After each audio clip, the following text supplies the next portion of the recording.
Taiwanese semiconductor giant TSMC broke ground this week on a massive new plant in Dresden, Germany, its first in Europe and the latest act in the global semiconductor war with China.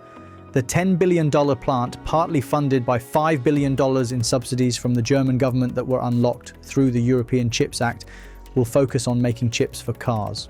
Looming over the sector's future in Germany are threats that were only briefly alluded to during the optimistic speeches at the groundbreaking. Although he didn't mention China by name, German Chancellor Olaf Scholz tied the new plant to Germany's strategy of economically de-risking from China. EU Commission President Ursula von der Leyen pointed out that at a time of growing geopolitical tensions, TSMC will also benefit from geographic diversification to Europe. With the US placing sanctions on Chinese semiconductors and Europe looking to diversify away from Chinese high-tech dependency, this is the latest act in a broad battle to dominate the technologies of the future and secure their supply lines.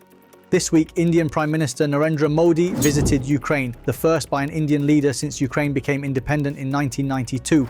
During the visit, both Volodymyr Zelensky and Narendra Modi expressed mutual interest in elevating bilateral relations from a comprehensive to a strategic partnership, and they signed 4 agreements on cooperation in agriculture, medicine, culture, and humanitarian assistance. Modi's visit aimed to address the recent backlash from his controversial visit to Russia, with Modi trying to balance India's diplomatic relations and Western criticism and reinforce India's advocacy for dialogue and peace in the ongoing conflict. It is unlikely India-Ukraine relations will ever match India's close relationship with Russia, especially since India has still refrained from condemning Russia for invading Ukraine. Nonetheless, Modi's trip to Ukraine is significant because few leaders have visited both Russia and Ukraine since the invasion, and few countries have maintained deep ties with both nations.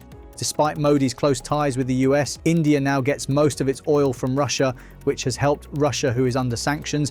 India appears to be picking and choosing who to cooperate with and not committing fully to either the Western or Eastern blocs. Robert F. Kennedy, the scion of the Kennedy dynasty, has withdrawn his candidacy for US president and now thrown his support behind Donald Trump. Kennedy stood as an independent, but as the November elections loomed, his polling slumped from a high of double figures as funds and national coverage dried up. The son of US Senator Robert F. Kennedy and nephew of President John F. Kennedy, he is from the most famed family in Democratic politics, but his family refused to back him and endorsed Joe Biden and now Kamala Harris. Kennedy's decision to back a Republican for the White House has outraged his relatives, who previously condemned his invocation of the family name. Trump promised, if elected, he would release all remaining documents relating to the 1963 assassination of President John F. Kennedy.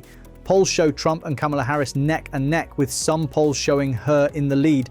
Ever since she replaced Joe Biden as Democratic nominee, fresh energy has been injected into the Democratic Party's prospects, and for the first time, Donald Trump is on the back foot.